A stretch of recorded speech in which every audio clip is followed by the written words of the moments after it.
ислам каржы кооперативинен үй алдым.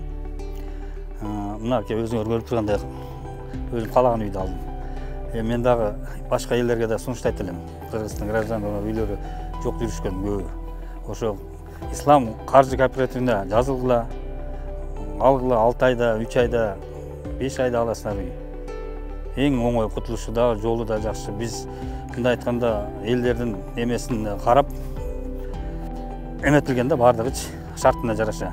Ар ким өзүнө жараша, шартына жараша үй алса болот. Ошо. Мына мен үй алып бүгүн кубанып турган жерим. Бияга. Ошон үчүн ислам каржы кооперативинин сотрудниктерине, балдар кыздарына да чоң ыраазычылыгымды билдирем. Рахмат баарыңарга. Айтар элем, жаштар, үй жоктор кыздарым үй алгыла ошо. Каржы ислам кооперативине жазылгыла. Эң оңой эмес шарты менен.